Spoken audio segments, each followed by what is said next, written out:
तो इस कहानी की शुरुआत में हम एक आदमी को देखते हैं जो शिकारी था। अपनी बेटी के साथ जानवरों को पकड़ने के लिए ट्रैप्स लगा रहा था, जो एक किस्म का जाल होता है किसी को भी उसमें फंसाने के लिए। साथ ही जो पुराने ट्रैप्स में जानवर फंसे थे उन्हें भी वो निकाल रहा था। इनके साथ यहाँ इनका डॉग भी था। और वो आदमी रेडियो के जरिए अपनी वाइफ से बात करता है जिसका नाम एन था। वो उसे टाउन जाकर कुछ जरूरी सामान लाने को कहता है। अब ये 3 लोग थे इस फैमिली में जो शहर से दूर यहाँ जंगल में रहते थे। इनका गुजारा जानवरों की खाल को बेच कर होता था जिन्हें ये अपने ट्रैप्स में पकड़ा करते थे। उनका गोश्त पकाकर ये खा लेते थे और खाल को बेच दिया करते थे। अब इनके पास पैसे कमाने का ये इकलौता ही जरिया था क्योंकि शिकार के अलावा इन्हें और कुछ नहीं आता। तो इस वजह से एन का हस्बैंड अपनी बेटी को भी ये काम सिखा रहा था, मगर वो अभी इस काम में इतनी माहिर नहीं थी। वो बार बेटी ट्रैप्स को चेक कर ही रही थी कि देखती है कि उनके ट्रैप से एक जानवर गायब है, जो देखकर उसकी बेटी कहती है कि ये काम जरूर उसका हो सकता है। वो वापिस आ गया है। वो यहाँ भेड़िए की बात कर रही थी, जिससे हम समझ पाते हैं कि पहली बार नहीं हुआ, ऐसा पहले भी होता रहता है। उधर एन जानवरों की खाल लेकर एक स्टोर में उन्हें बेचने के लिए जाती है, जहाँ वो काफी परेशान नजर आ रही थी क्योंकि खाल की कीमत गिरने की वजह से ना तो उसे सही पैसे मिलते हैं और ना ही खाने के लिए इतना सामान मिलता है। दुकान का मालिक उसकी परेशानी देखकर कहता है कि आम जानवरों की खाल के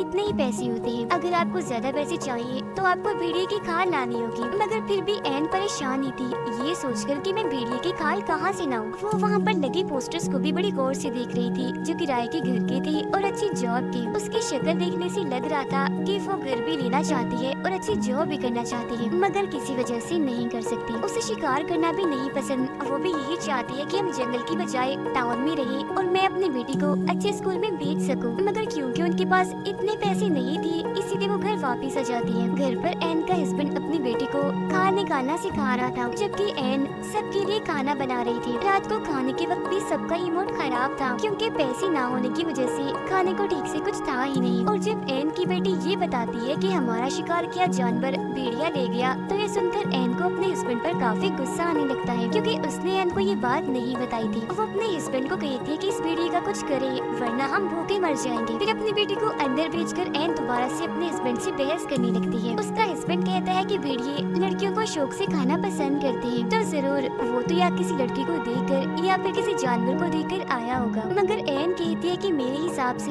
वो हम लोगों हमारी फैमिली की वजह से यहाँ आया है। उसे पता है यहाँ फंसा फसाया शिकार मिल जाएगा और मेहनत भी नहीं करनी पड़ेगी। आगे वो कहती है कि मैं पुलिस स्टेशन जाकर उसकी रिपोर्ट करना चाहती हूँ, मगर उसका हस्बैंड मना कर देता है, ये कहती हुए कि नहीं तुम फिक्र मत करो, कल सुबह मैं खुद ही उसे पकड़ लूंगा। मगर ये सिर्फ इकलौती टेंशन नहीं थी। एन उसे वही एड का पोस्टर दिखाते हुए कहती है कि ऐसे कब तक गुजारा चलेगा, मैं ऐसा करती हूँ किसी अच्छी सी जगह पर जॉब करके पैसे कमा लेती हूँ, फिर हमारा अच्छा गुजारा हो जाएगा। मगर उसका हस्बैंड मना कर देता है, ये कहते हुए कि शिकार के अलावा हम कुछ नहीं कर सकते और हमें आता भी कुछ नहीं है। इसके बाद ये दोनों बाहर आ जाते हैं, जहाँ भी एन अपने हस्बैंड को समझाने लगती है कि देखो आप अपनी बेटी के लिए कुछ नहीं सोच रहे, ये जिंदगी आपने चुनी है, आपकी वजह से मैंने चुनी है, मगर हमारी बेटी को कोई चॉइस नहीं मिली जिसे वो चुनती। वो जो करना चाहती है उसे करने दीजिए। उसे इस वक्त पढ़ाई की टेंशन होनी चाहिए, न कि जानवरों की भेड़िए की। और यहाँ जंगल में कौन इंसान रहते हैं, ये कोई समझदारी तो नहीं। मगर नाक समझाने के बाद भी उसके हस्बैंड को समझ नहीं आती। वो कहता है कि हम रहते हैं ना इधर, ऐसे ही हमारी आगे आने वाली नस्ल भी रहेगी, मतलब कुछ भी हो जाए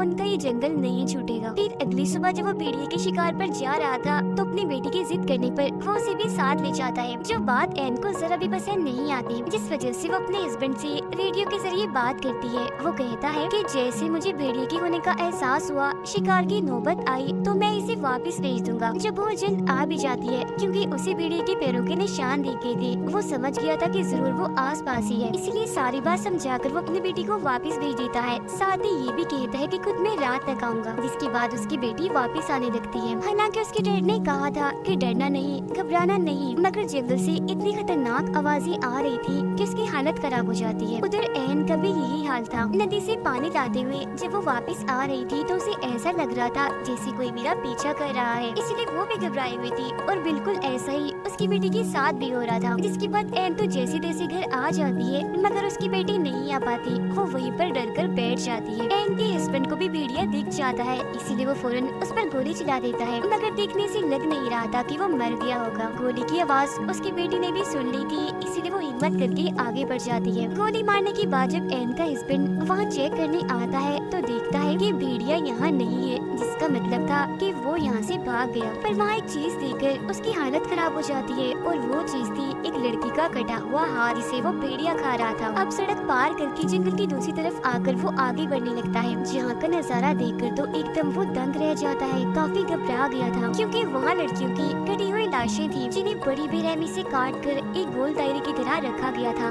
जो जाहिर है भेड़िए का काम तो नहीं हो सकता। जिससे वो समझ जाता है कि जंगल में भेड़िए के अलावा एक कातिल भी घूम रहा है, जो ये सब कर रहा है, यानी लड़कियों को ऐसी बेरहमी से मार रहा है। जो देखकर वो एकदम घबरा गया था कि अब मेरी फैमिली को भी खतरा है, क्योंकि दो औरतें तो उसके घर में भी मौजूद थी। भेड़िए को तो वो संभाल लेगा, मगर इस खतरनाक कातिल से निपटना आसान नहीं होगा। घर आकर वो चुपचाप बैठा इसी बारे में ही सोच रहा था। उसकी नींद और भूख तो जैसे उड़ चुकी थी। घर पर उसने कुछ भी नहीं बताया ताकि उसकी फैमिली डर न जाए, और अब वो खुद ही कुछ करेगा अपनी फैमिली की हिफाजत करने के लिए। अगले दिन जब एन की आँख खुलती है तो उसका हस्बैंड गायब था, क्योंकि वो दोबारा उसी जगह पर पहुंच गया था जहां उसने लड़कियों की लाशें देखी थी। उसने दरअसल एन को बता दिया होता है कि भेड़िए को ढूंढने के लिए अगर मुझे पूरी रात भी रुकना पड़े तो मैं रुकूंगा, तो मेरी फिक्र मत करना। पर असल में ये भेड़िए को नहीं बल्कि ढूंढ रहा था कातिल को। एन और उसकी बेटी जब नदी किनारे थी तो उसकी बेटी देखती है कि यहाँ मेरा डॉग नहीं है, इसीलिए उसे ढूंढने चली जाती है।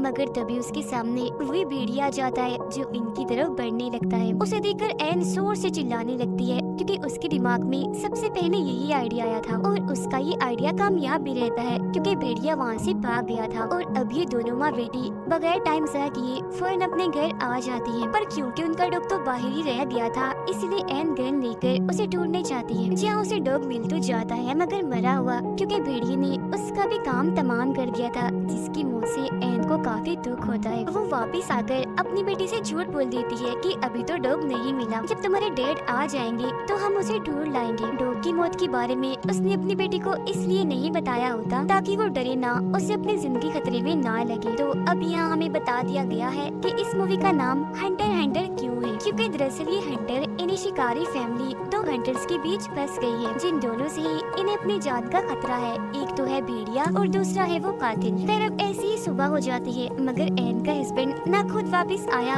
और ना ही उसका कोई फोन आया। दोनों माँ बेटी फिर अपने ट्रैप्स को चेक करने जाती है, जहाँ आज भी इनका एक शिकार गायब था। और वहाँ एन को एक अंगूठी मिल गई थी, जो देख एकदम वो कांप जाती है, क्योंकि जरूर ये उस लड़की की होगी जिसे भेड़िए ने खाया है। इसीलिए वो सीधा चली जाती है पुलिस स्टेशन भेड़िए के खिलाफ रिपोर्ट करने, ताकि उसे पकड़ा जाए। उधर पुलिस ऑफिसर्स के बॉस एक भालू की लाश को लेकर जो पुलिस स्टेशन वापस आ रहे थे, तो उन्हें रास्ते में एक खाली गाड़ी दिखती है, जिसे पहले तो वो गौर से देखते हैं, मगर उस पर ज्यादा ध्यान न देते हुए वो पुलिस स्टेशन में आ जाते हैं, जहाँ एन पहले से ही मौजूद थी। एन उन्हें सारी बात बता देती है, जिस पर वो कहती है कि कुछ नहीं हो सकता, क्योंकि आपका एरिया हमारे अंडर नहीं आता। साथ ही हम भेड़िए को भी नहीं पकड़ सकते, क्योंकि उसकी कोई गलती है ही नहीं। वो कोई इंसान थोड़ी है, वो जानवर है, उसे कोई समझ नहीं है। वो तो वही कर रहा है जो उसकी आदत है, जो वो हमेशा से ही करता आया है। जंगल में आप रहते हैं, शिकार आप करते हैं, तो 100% गलती आपकी है, न कि भेड़िए की। तो अगर कार्रवाई होगी तो आप लोगों पर होगी, न कि भेड़िए पर। अब मदद तो नहीं मिली, इसीलिए एन को थोड़ा बहुत खाना लेकर ही घर वापस आना पड़ता है। फिर वो अपने डॉग को दफनाकर एक हिरन के बच्चे को मारकर अपने साथ घर ले आती है।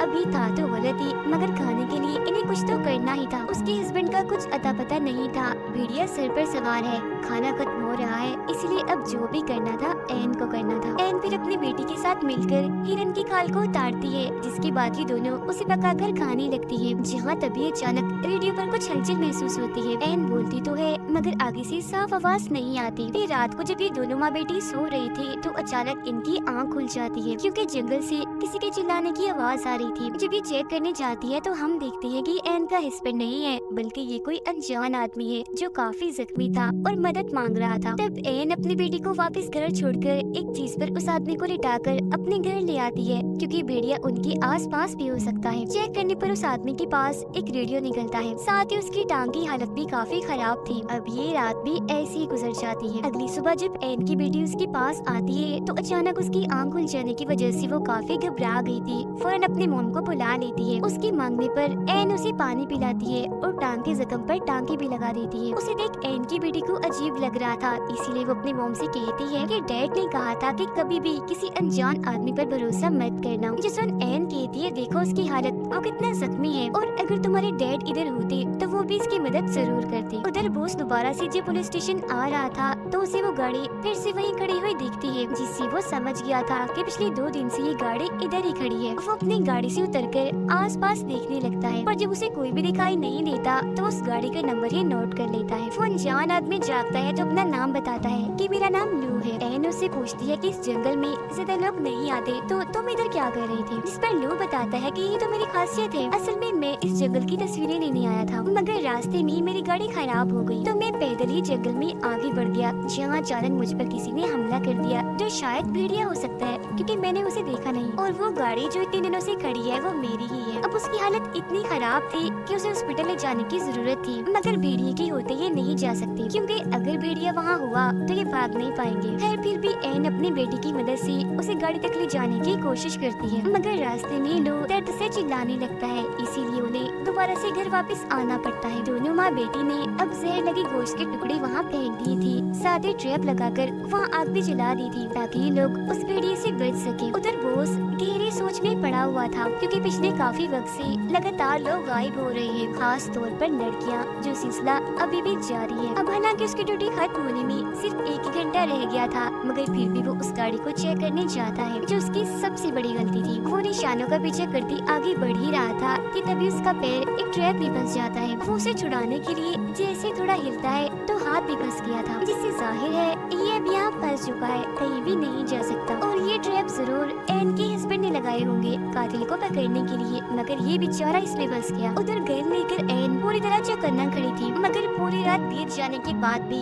ना तो उसका हस्बैंड वापस आया और ना ही भेड़िया। पुलिस स्टेशन में जब एक ऑफिसर आती है तो वो उसकी वाइफ का वॉइस मैसेज सुनती है, जिसमें वो कह रही थी कि बोस कल रात घर वापस नहीं आए। अब ये ऑफिसर रेडियो के जरिए उनसे बात करने की कोशिश करती है, मगर वो कोई जवाब नहीं देती, इसलिए अब वो भी उस जगह के लिए निकल जाती है। उधर एन को भी अपने हस्बैंड की फिक्र होने लगी थी, इसीलिए वो नक्शा लेकर अपने हस्बैंड को ढूंढने के लिए निकल जाती है। उसे एक ट्रैप में खरगोश फंसा मिलता है, इसे ना चाहते हुए भी इसे मारना ही पड़ता है। ऐसा करके वो काफी दुखी हो गई थी क्योंकि ये इसका काम नहीं था। अब तभी रेडियो में हलचल होने लगती है, इसीलिए वो दोबारा से आगे बढ़ने लगती है, जहाँ जाकर तो उसके होश ही उड़ जाते हैं क्योंकि वहाँ पड़ी थी उसके हस्बैंड की लाश। उसे ऐसे मरा हुआ देखकर वो काफी टूट जाती है और फूट फूट कर रोने लगती है, और अब जाकर उसे सारी बात समझ आती है। उसके हस्बैंड को भेड़िए ने नहीं बल्कि मारा है लू ने, क्योंकि वही वो कातिल है जिसने बाकी लड़कियों को भी मारा था। एन के हस्बैंड ने उसे पकड़ लिया था, मगर लू उसे मारकर भाग गया, पर फिर भी उसके हस्बैंड ने लू को काफी जख्मी कर दिया था, मगर एन ने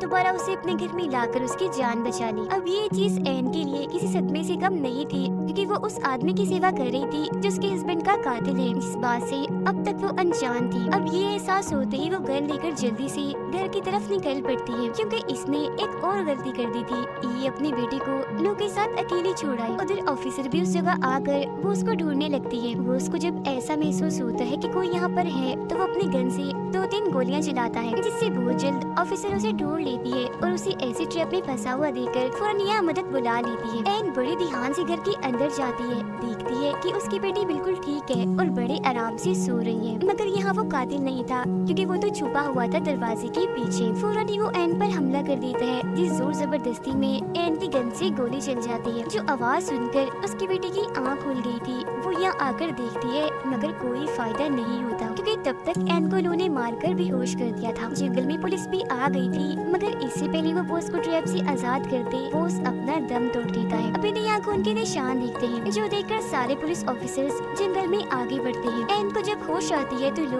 उसे ट्रक की चाबी मांगता है, जिस पर वो कहती है कि एक शर्त पर, पहले बताओ कि मेरी बेटी कहाँ है। इस बात का तो वो कोई जवाब नहीं देता, मगर कहता है कि ऐसा कभी भी ना होता अगर तुम्हारा हस्बैंड अपने काम से काम रखता और बीच में ना आता। अपना राज छुपाने के लिए पहले तुम्हारे हस्बैंड को मारा और अब मैं तुम्हें भी मार दूंगा। जिसके बाद वो अपना सारा सामान जलाकर एन के पास आकर उससे बदतमीजी करने लगता है, मगर एन मौका देकर एक ट्रैप में उसका मुंह फंसा देती है और बाद में खुद को आजाद करके एक चीज से उस पर हमला करके उसे बेहोश कर देती है। अब अगले कमरे में जाकर एन वहाँ देखकर फूट फूट कर रोने लगती है, क्योंकि वहाँ उसकी बेटी की लाश पड़ी थी जो हमें दिखाई नहीं जाती, जिसका मतलब था कि उस पागल कातिल ने जो इंसान के रूप में जानवर बना हुआ था उसने उसकी बेटी को भी नहीं छोड़ा। इसीलिए वो ठान लेती है कि मैं भी उसे नहीं छोड़ूंगी, अपने हस्बैंड और बेटी का बदला उसे लेकर रहूंगी। वो भेड़ों को रस्सी से लटका कर उसके हेडफोन लगा कर गाने सुनने लगती है, जो करने के बाद वो लोगों की भी खाल उतारने लगती है, बिल्कुल किसी जानवर की तरह, क्योंकि वो भी तो किसी जानवर से कम नहीं था। कुछ ही देर में वो उसके पूरे ही जिस्म की खाल उतार देती है और आखिर में चेहरे की भी, जिससे उसका बहुत सारा खून बहने लगता है। साथ ही वो काफी भयानक भी दिख रहा था। इतने ही देर में पुलिस भी बाहर आ चुकी थी, मगर तब तक एन ने अपना काम कर दिया था। वो उसके चेहरे की जिल्द को अपने साथ बाहर ले आती है, जो देख पुलिस वाले काफी हैरान थे। वो उसके चेहरे की जिल्द को पुलिस वालों के पास फेंक देती है, जो देख उनके होश उड़ जाते हैं। पुलिस अंदर जाकर चेक करती है, जहाँ लो अभी भी जिंदा था, मगर उसकी हालत बहुत ही खराब थी, इसीलिए कुछ देर ही वो बस जिंदा रहने वाला था। उसे देखने से किसी का भी दिल हिल जाता, इतना भयानक बदसूरत दिख रहा था वो। गाने सुनते सुनते एक जगह पर एन बैठ जाती है और अपनी फैमिली को याद करते ही गाने बंद कर देती है, और इसी के साथ ये फिल्म इधर ही खत्म हो जाती है।